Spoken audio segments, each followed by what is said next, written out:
folks. Welcome to Follow the Leader, a podcast focused on telling character-driven stories through the use of GM-less tabletop games where we can all take the lead.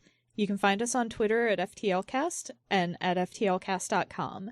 If you're listening to this, you already know that we have a Patreon, for which we deeply thank you. Or, on the off chance you're listening to us and do not know about our Patreon, you can find us at patreon.com/FTLcast.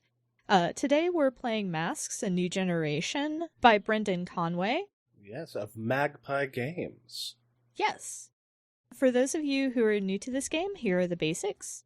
Masks is first and foremost about a team of young superheroes. They're friends, rivals, love interests, allies, and always teammates, joint stars of their comic, and superheroes. They're young, they've got abilities that make them special, they wear costumes, they use code names, they save people, and they do it together. They're growing up in Halcyon City, a place with plenty of older supers who provide an endless clamor of voices telling them who to be, and these young heroes are all trying to figure out their own way. I'm August. You can find me on Twitter at Harpydora, and my pronouns are they, them. Playing with me today, we have Jade. What's up? It's me, your non-binary friend and intermittent fox person, Jade. You can find me on Twitter at JadeOxfordRose. I use they, them pronouns. You can hear me on other podcasts like Dumb Kids Playing Hero and the Escafil Files. That's DKPHpod on Twitter and Escafil Files on Twitter. We also have Brian. Hey everybody, it's Brian, your binary enemy. Use he, him pronouns. And you can find me on the internet at RoomWherePod. Go check out the room where it happened. We play games too. Listen to me and August talk about cartoons on at Gay Space Pod. The end. And rounding out our ragtag group of superhero teens, we have Zachary. Hello, my name is Zachary Frederickson. You can find me on Twitter at ObscureandGod. You can find the music I do at iambugbear.bandcamp.com. My pronouns are he, him, and if this comes out after it has completed, please go to the Standing Stones YouTube channel to watch all of the archived VODs for Sagas of the Sunless Reach, The Riddle of Rule, which is the Pathfinder 2nd Edition miniseries that I ran this summer on the Standing Stones Twitch channel. Hell yeah. All right. So, for this game, our lines, which are things we absolutely do not want to see, are homophobia and transphobia, racism, sexism, anti-Semitism, violence against animals, sexual assault, domestic violence or intimate partner violence, unwanted pregnancy, and plagues and pandemics. Our veils, which are things we're fine with addressing but will just fade to black on, are steamy situations, graphic descriptions of bodily harm, and terminal illness. Due to the nature of this game, our characters are, for the most part, minors, so there will be some violence against people who are under the age of 18, but the people that violence may be involved with are going to be people who have agency and can defend themselves. We're not going to put violence against defenseless children in here. So, now that we've got all that, let's get started. Hell yeah. Ooh. Woo! Woo!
Okay. So, as far as the setting goes, Masks comes with its own built-in setting called Halcyon City, like we mentioned before. Yes, I was curious if we were actually using that.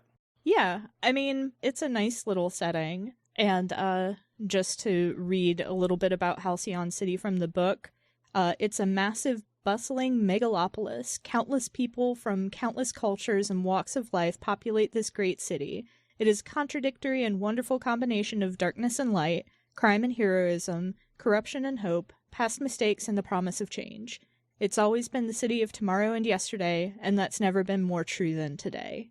So it's obviously kind of a comic booky world. Superheroes exist and have existed for a couple of generations now. Supervillainy is also a thing, and that's where we're playing. So the next thing that we ought to do is introduce our characters. So Jade, would you like to introduce who you're playing today? Okay.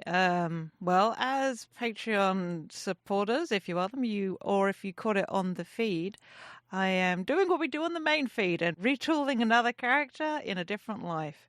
I am playing the Doomed playbook. Something about your powers dooms you. It's just a matter of time before your doom comes for you. Until then, though, you've got a nemesis who needs fighting and a world that needs saving. After all, it's better to burn out than fade away. My hero's name is Umbra, real name Jack Weiss, who uses she, her pronouns. Her look, she's a white woman. She's sort of 16, 17-ish years old. Face claim is Diana Silvers, so like about 5'10", skinny, long dark hair, big dark eyes, which have a very haunted look to them.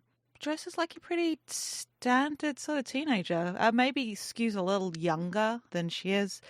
And her hero costume is much moodier. It's like an all like morph suit style mask with a hooded cowl over and a mix of body armor over sort of pretty basic clothes and boots, and like archer style gloves with the thumb and fingertip missing, but otherwise her hands are covered. Actually, she keeps gloves on all the time when she's not in hero mode as well, so that's fun.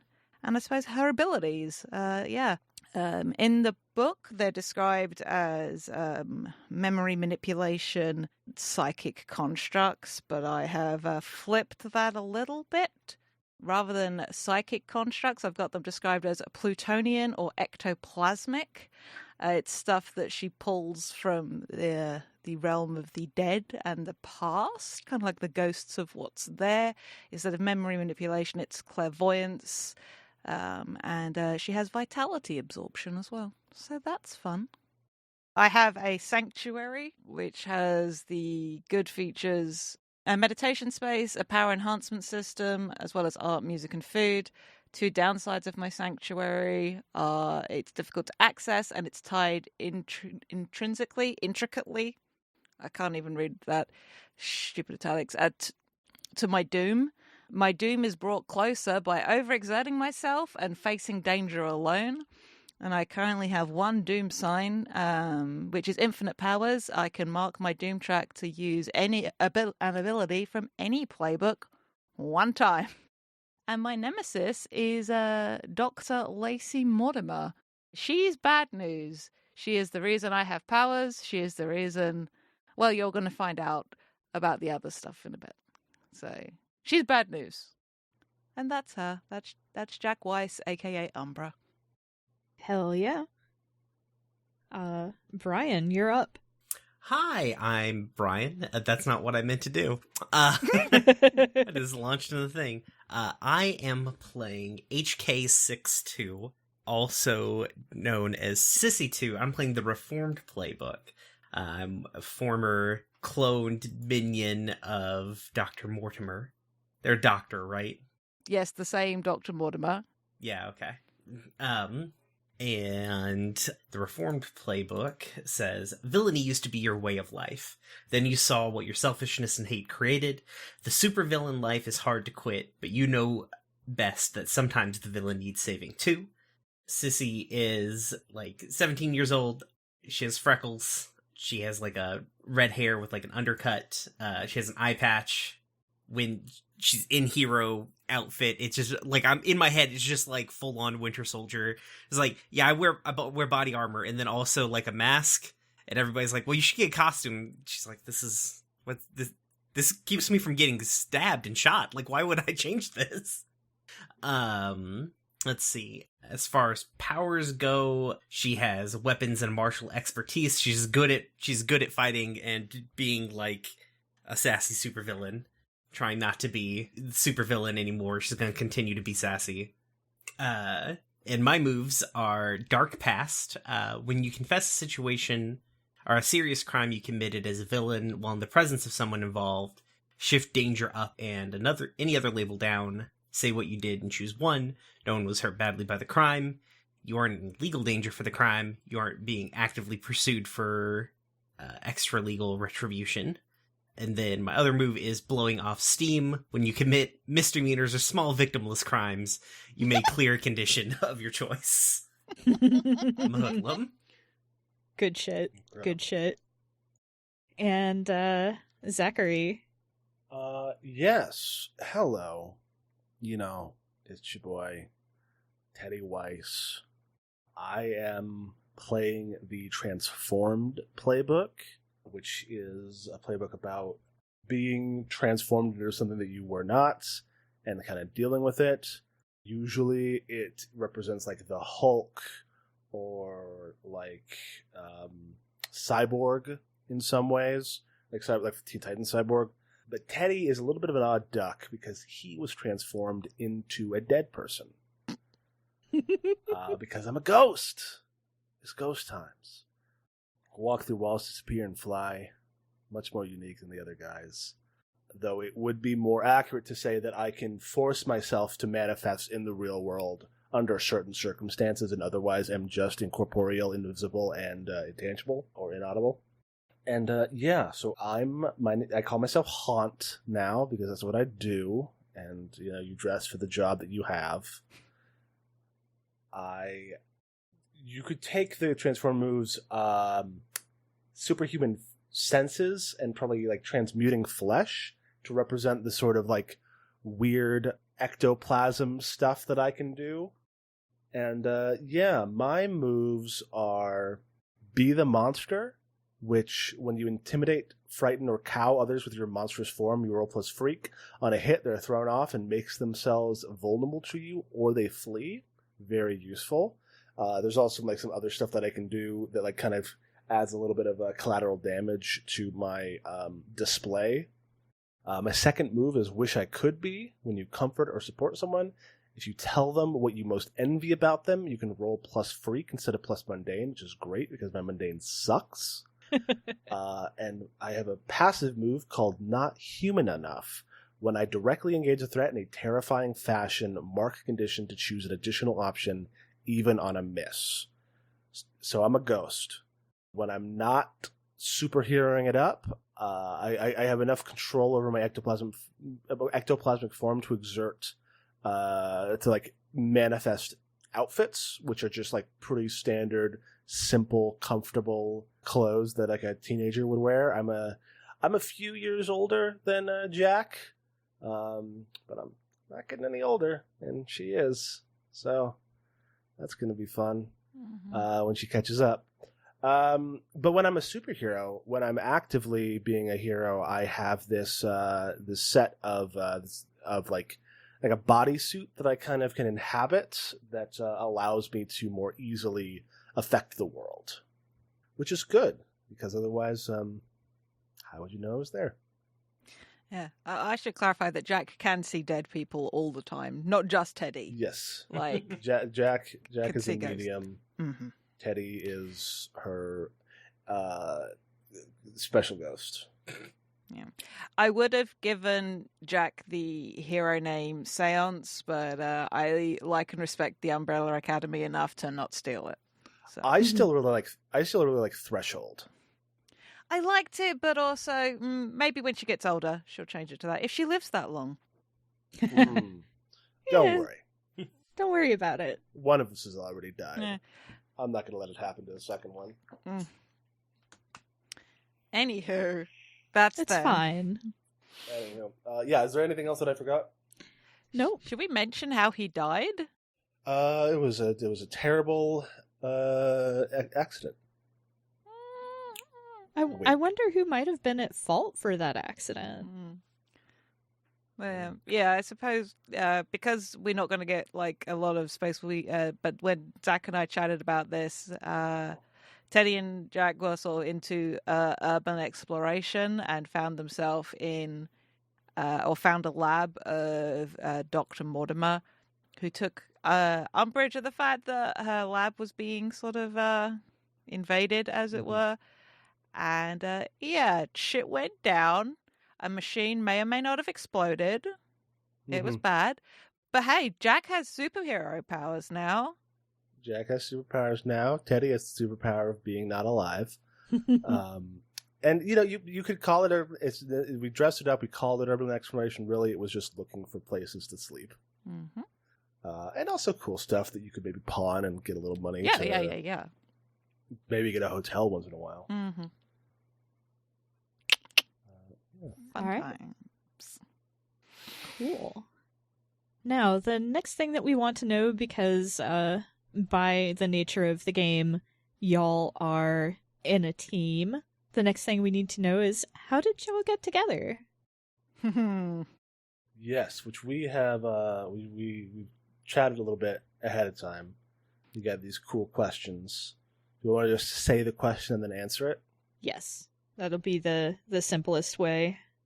Yeah, because these come in a specific order in the text, which is really cool. And the idea is that you build on them as you go. Play Masks is a really well-written game. Yeah. Yeah. This is, I didn't mention it, this is my first time in a long time on the player side of a Masks table. I've run a lot of Masks. Yeah, myself. same. But never played it as a player. So it's fun. Well, now you get the chance. But yes. Which question comes first? Yours. That's why it's Oh, first okay. in the dark. Well, fair, I guess. So the reformed question is, we fought a terrible enemy from my old life.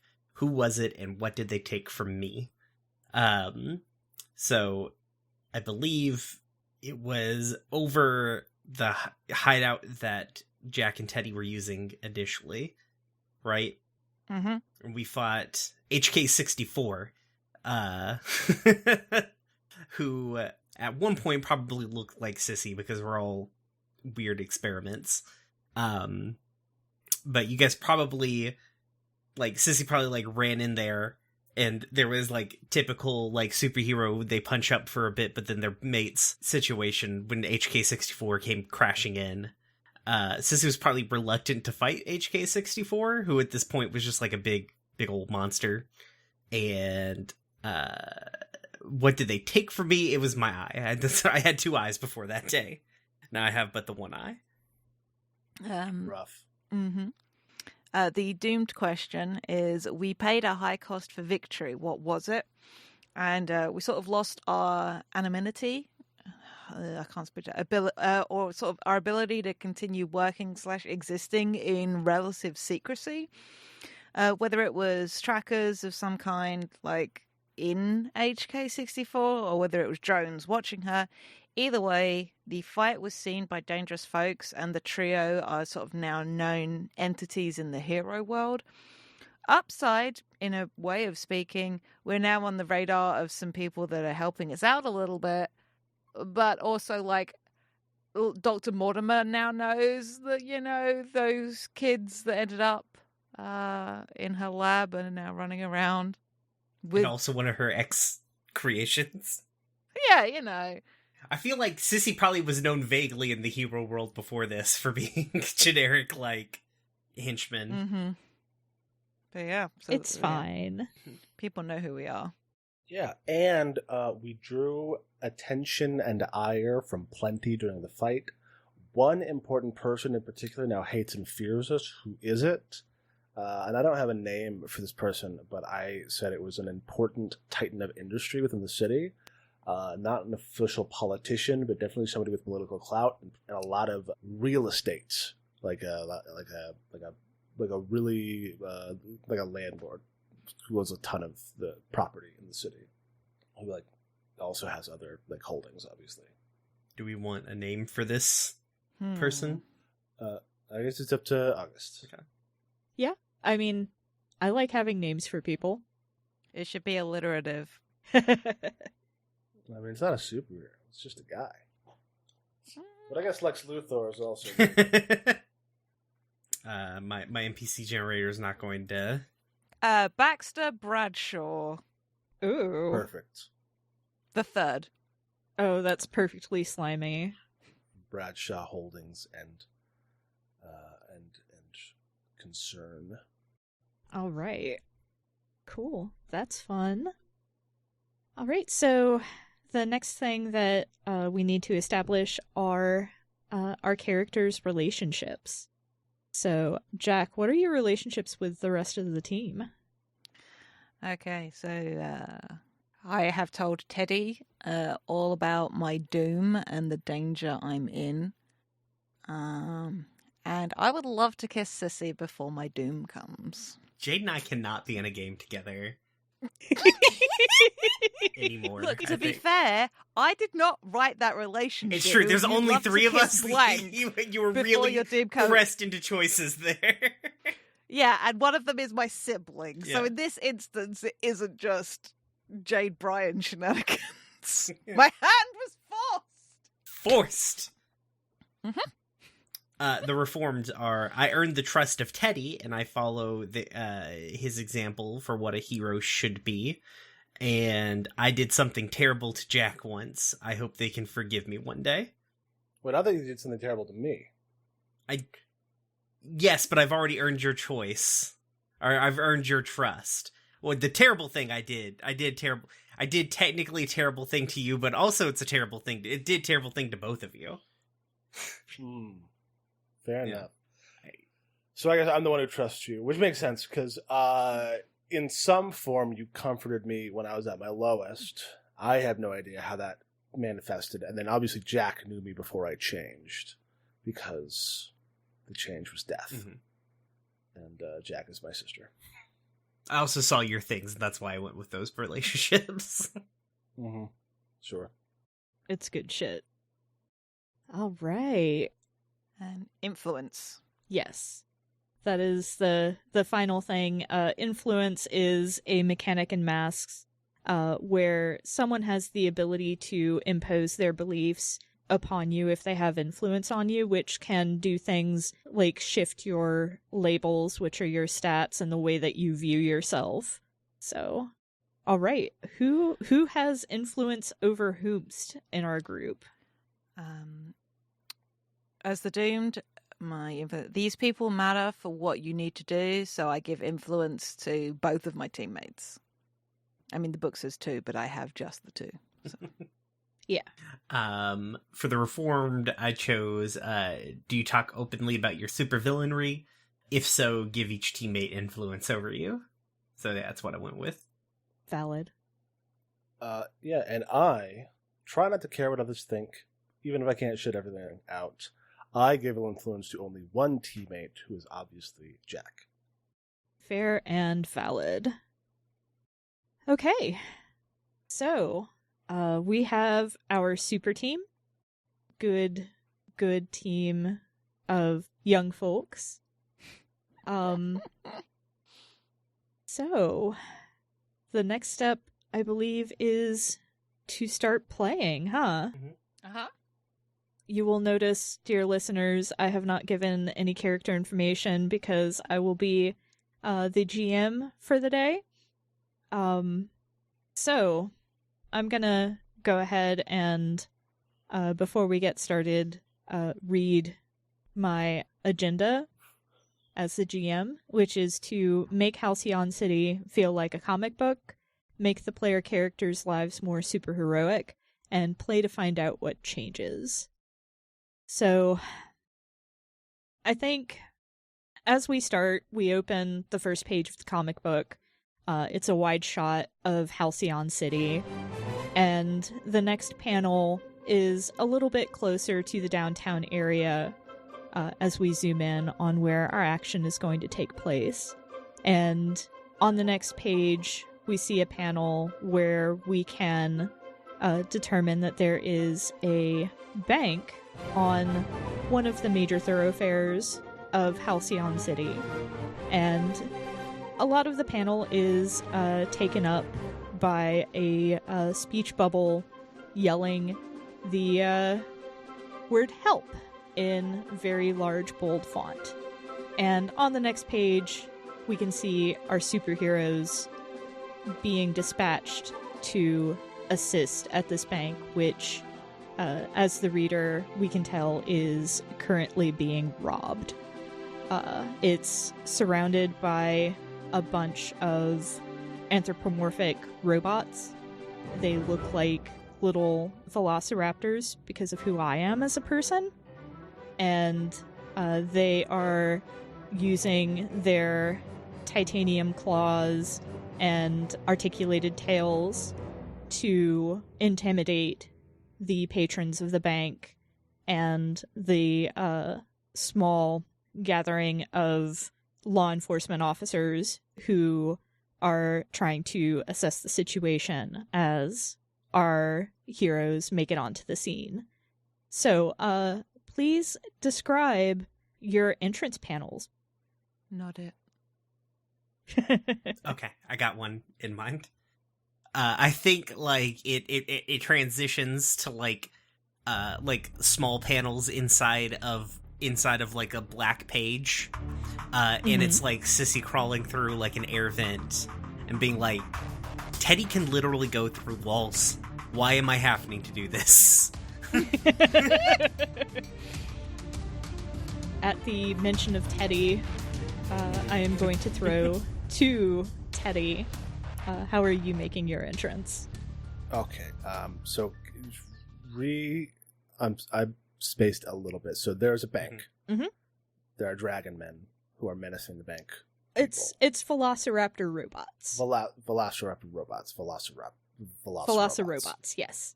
Yeah, and so like there's like a police cordon outside. Mm-hmm. Obviously, like all the cops are like, "Oh my god, we're gonna go in there or not go in there or something. They've got hostages." Yes, the dinosaur robots have taken hostages for reasons. They've given us no demands. Why do they even need money? They're robots and dinosaurs. And dinosaurs. So like it shows that, and then there is. I think we have Sissy's panel, and then it starts. The bubble is like a jagged one coming out of her like earpiece. Mm-hmm. That says, "I mean, hey, if you want to throw yourselves on their claws, be my guest. But I think this is probably the best use of our skill sets."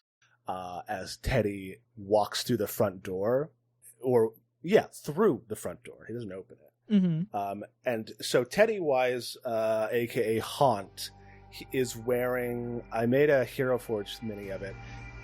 He's wearing. The base level is a white like jumpsuits, not like leather or spandex, but like a comfortable, breathable material, which is stupid because he doesn't have to breathe.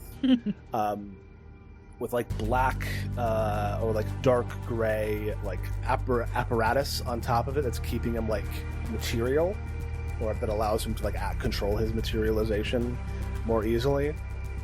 And he's got bright green rubber gloves, and his actual ghostly neck comes out of the suit. His face is exposed, but he's like, blue and spectral with this solid looking suit on. And he walks in and he says, "Hey, everybody, there's no need to panic. Well, there's no need for the civilians to panic." And he points and finger guns at the Velocibots, and he says, "You guys should start panicking." Through your ghostly headset, you get a nailed it. Before we get into what happens in response to that, Jack, what are you doing? What a good question. I think it cuts like one of those like diagonally cut panels, and as Teddy gives that little speech, it's just the cut panel is Jack face palming, and she is at the back of the bank looking at a brick wall, and the next panel is like there's almost like a haze over the wall, and she's looking at a different layout, and sort of like a door that has been bricked up becomes visible, and she opens that and steps in the back door before sort of like she's kind of like stepping into the past almost briefly. Then the next panel is her on the inside and the wall looking as it was, and she's just like, yeah man, nobody asked, but you know. Very rude. And Teddy, seemingly talking to no one on his panel, says like, come on, we all knew you'd be able to do it. And perhaps confusing the people around because he's talking to thin air. Mm-hmm. Just a fun inversion of his normal life. Cool. So, in response to Teddy's entrance, there are a couple of Velocibots standing in front of, like, the desk where the tellers are, and one of them whips its head around and opens its mouth, and you hear, like, you can see, like, a little speaker in there, and there's, you know, kind of like a jagged speech bubble where the Velocibot is quote-unquote talking, and you hear a voice saying, "You're going to be the one to regret this. Mark my words." And I'm trying to decide if y'all recognize the voice, because the person whose voice is coming out of the Velocibot, I'm not sure is necessarily the most well-known supervillain in here. We've been doing this for a bit. We haven't been doing this forever, so even odds. Okay. I might recognize them with my previous villainous life. Yeah. So, Sissy, in the vents, you can kind of hear this muffled voice, and you would know that this voice belongs to one of the villainous pair known as the Gemini twins. Specifically, this is Pollux, who is known for his sort of almost supernatural grasp on robotics and controlling technology. What's the name of the other twin? What do you think, Brian? Is it also Paulus? I don't know. No, Maybe it's Castor. Castor. Oh, I don't know enough things about Gemini. things. Oh, I don't know. Yeah. No, they're the Gemini twins, Pollux and Castor, and so typically where one is, the other follows. Mm-hmm. So that's what you know about these folks. Okay. I would. So there are Velocibots menacing the bank patrons and menacing the staff, correct? Mm-hmm. Okay. One of the Velocibots menacing the patrons, right? Well, I mean that's why Jack is here to like draw heat. Oh, okay. Or not Jack, Teddy. Teddy is here is drawing heat from the like trying to get all the Velocibots to like be coming at him. Okay, cool. I think at this point I have reached whatever vent thing, and I'm like just in the background behind the Velocibots. I'm just like coming down a rope, like, everybody, come on. Just like making a hand motion, like looking very scary because all my costume is still like all black tactical gear. And I just repelled from the rope, and everybody's just like, you look like you're part of this. I'm like, no, I'm definitely not part of this. Please, citizen, just let's go. Okay. Have I been able to get their attention? You have one Velocibot's attention. Well, that's not enough. Okay.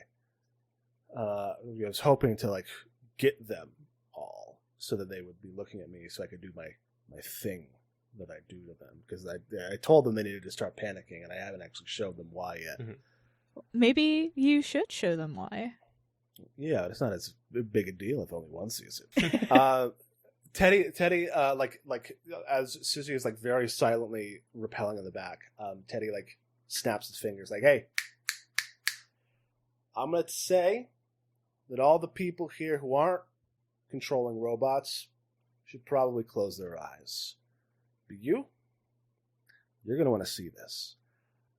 And there is a panel of Teddy's like eyes getting, you know, that thing in like manga where somebody's pupil gets tiny to show that they're scary Mhm. looking. Mm-hmm.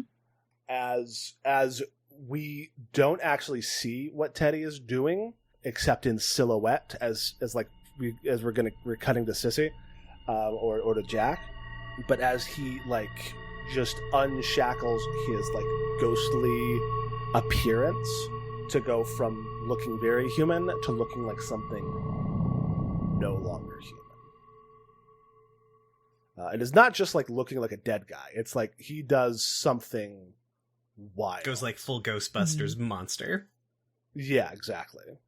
I feel like that's unleashing your powers. It is actually Be the Monster. Oh. Moves. Okay. When I frighten, intimidate, or cow others with my monstrous form, I can roll Freak. Hell yeah. On a hit, they are thrown off and make themselves vulnerable to me, or flee. On a 10+, I choose 1. On a 7 to 9, I choose 2. You frighten others you had not intended to scare. You hurt or break something you shouldn't have, or you feel more like a monster afterward. Mark a condition. On a miss, they react with violence, hatred, and paranoia, and I suffer the brunt of it. All right. So, cool. That's an 8. So I am going to obviously frighten others who I had not intended to scare, because people Mm-hmm. don't listen to me when I say don't look at me. Mm-hmm. And I am going to break something I shouldn't have, All right.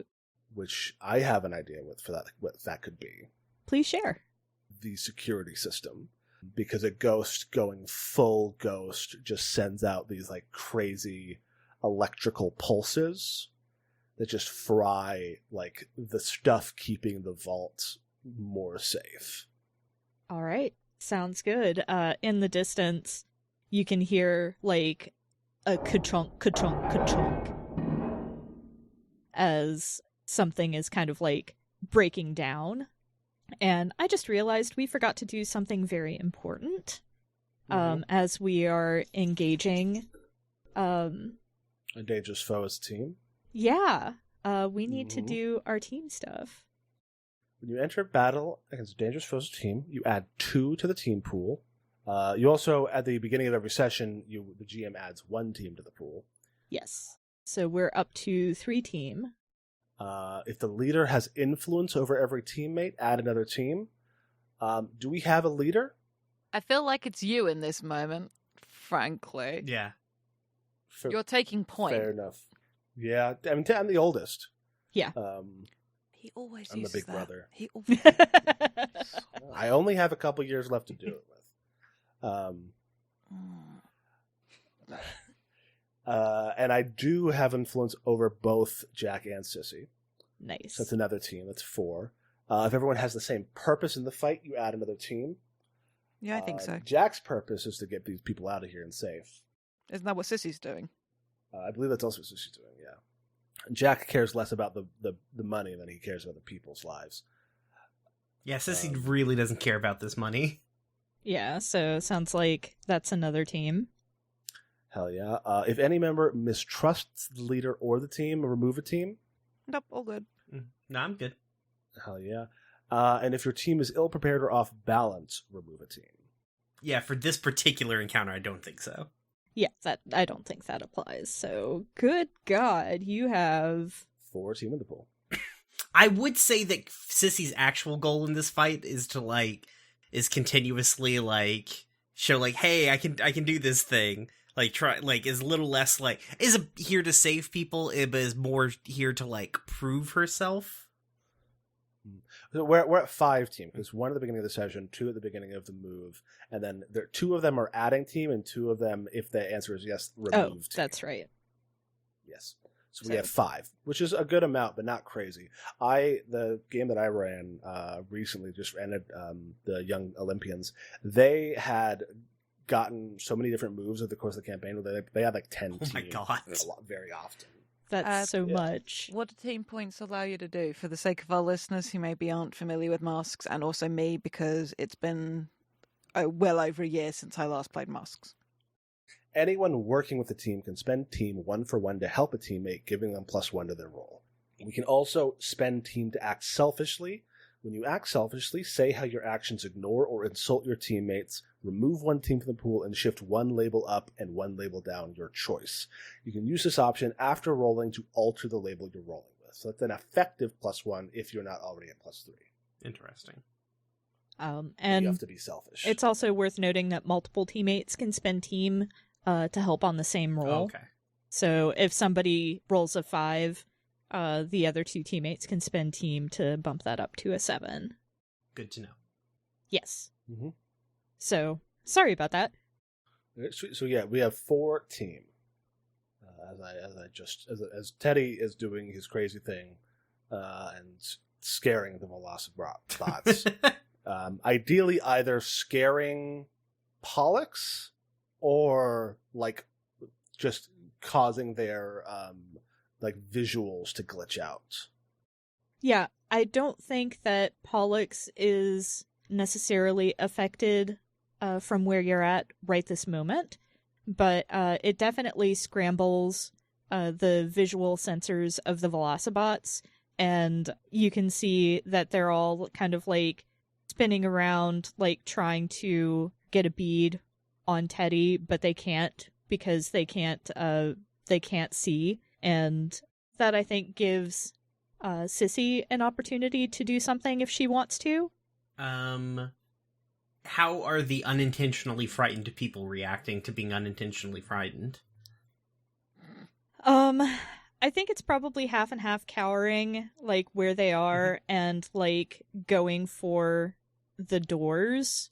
This is probably around lunchtime, so there's probably a good like 15 people aside from the tellers and the folks in the back, but where you're at right now, there's probably a good 15 people, so I'd say, half of them are cowering, and then you've got kind of a rush towards the doors.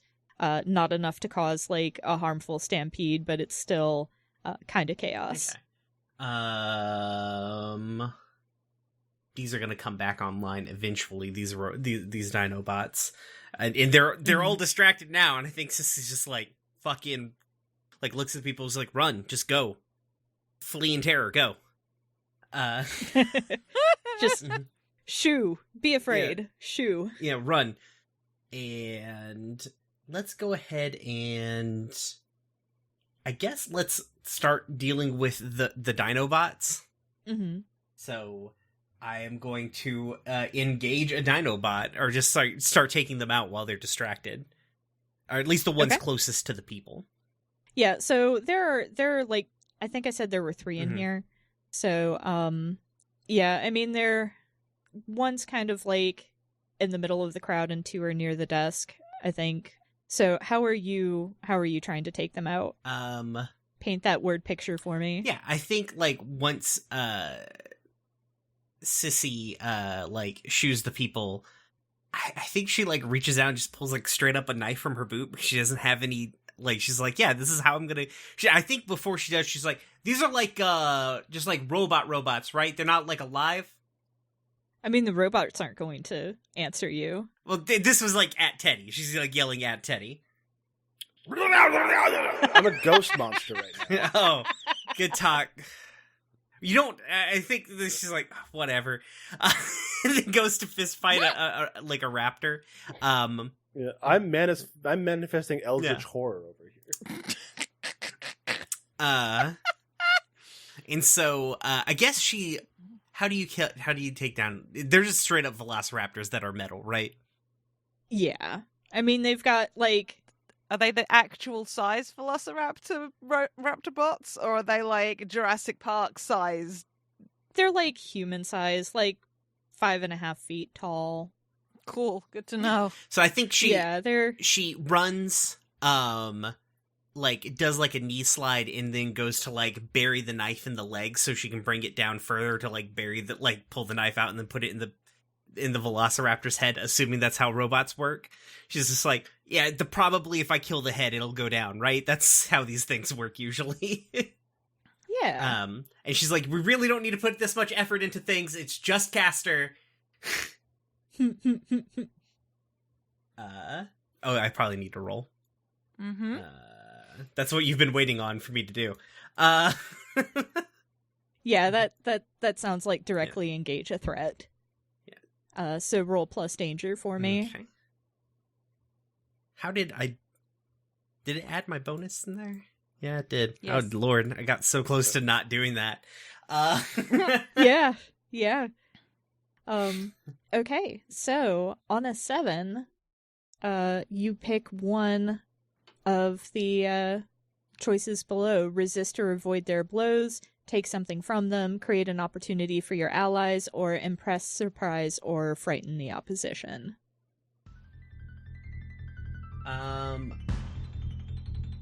Part of me wants to create an opportunity for my allies, but I think Sissy's going to impress.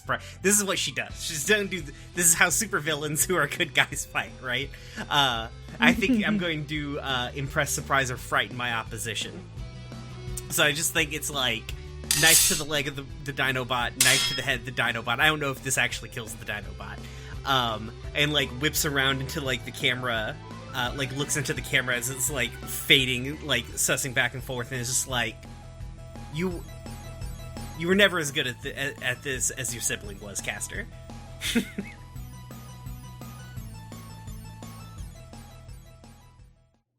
All right. Honestly, the Dinobots are kind of like mooks, in this case, and like the game doesn't really focus on mooks so much. So I think you actually can take down the Dinobots. Okay. You're familiar enough with Pollux's work, so you can take down the Dinobots. So while this is all going on, Jack, in the back, you can hear the sounds of your brother transforming and Sissy being a fucking ninja. But you're in the back. It is much quieter back here. You can hear, like, the panel that we're focusing on now. I think there's a tiny speech bubble with like squiggles in it where you can hear like somebody's talking, but over the other noises drifting towards you, you can't really make out what they're saying. Yeah, gonna sort of sneak towards the noise or the talking and see who it is or see what's being said. Mm-hmm. So as you're sneaking, you kind of notice like the back offices don't really have people in them. And as you get closer, you can hear, well, I don't think you necessarily... Well, did we establish that you heard the Velocibot speak? I probably didn't. Okay. Yeah, Unless it came over the earpieces. Yeah, so that I think it's more interesting for that to have happened, for the earpieces to have picked it up, so you can tell that the voice that's speaking is the same voice that came over the Velocibot speaker. And there's actually, you can hear the kind of like metallic footsteps of a Velocibot approaching you. What do you do?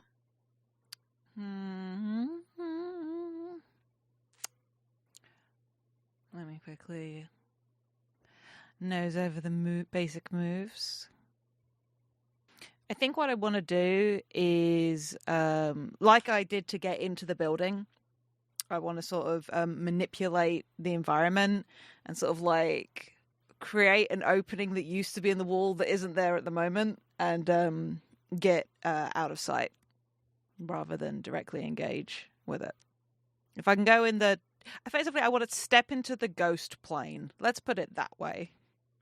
Okay. So, and get into the room where Pollux is, if I'm moving in that direction. If I'm getting the correct understanding of what it is you're doing. Or explaining, sorry. Yeah. Okay. Does that count? Do you think that counts as unleashing your powers? Yeah. Actually, yeah. This definitely counts as unleashing your powers for some things that you may find out depending on how you roll. Wicked. All right. I'm going to roll freak. No situational bonuses. Wicked. Oh boy. So, I think, do you take advancement on a missed move in this game? Oh, with potential? No, you don't. Yeah. Oh, you do? No, Sweet. yeah, you do. Cool. all right. When you unleash your powers to overcome an obstacle, reshape your environment, or extend your senses, you roll freak.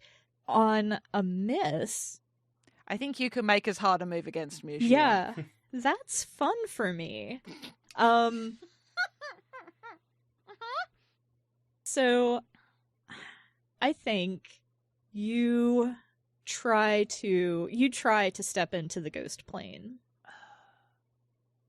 And what we see is as you try to step through, there's just this like wall of golden light that's kind of like a lot of strands woven together, and you end up walking into it, and it just kind of like ripples, and it doesn't form like a hand, but like it forms like some sort of appendage that just like smacks you away.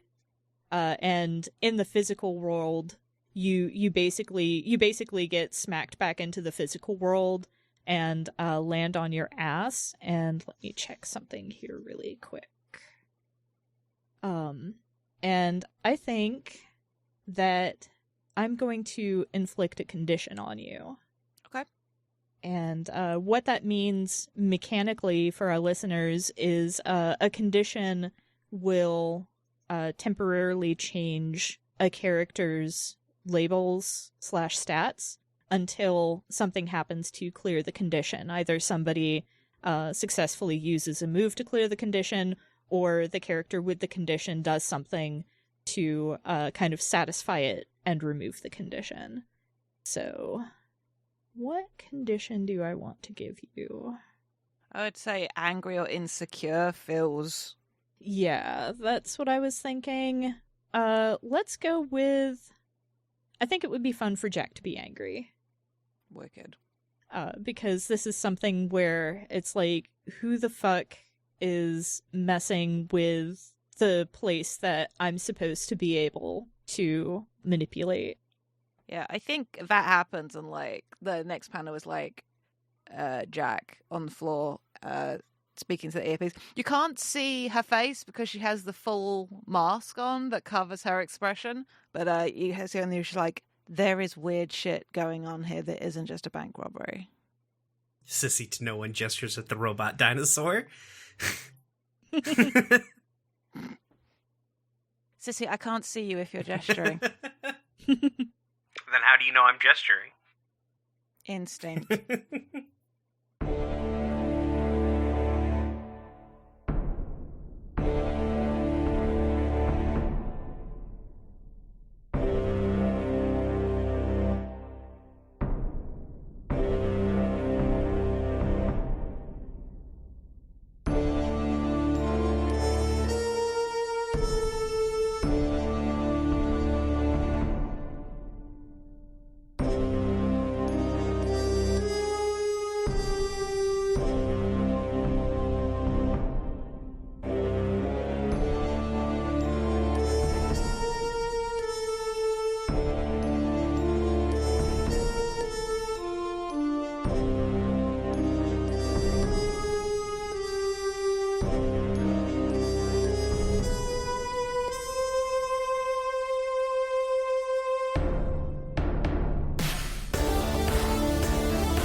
Hi, it's August, and I just wanted to thank you for listening. If you've enjoyed us, please consider leaving a rating on your podcast platform of choice, telling your friends about us, or tweeting about us using the FTLcast hashtag. We are also part of a nonprofit podcasting guild called Standing Stones Productions.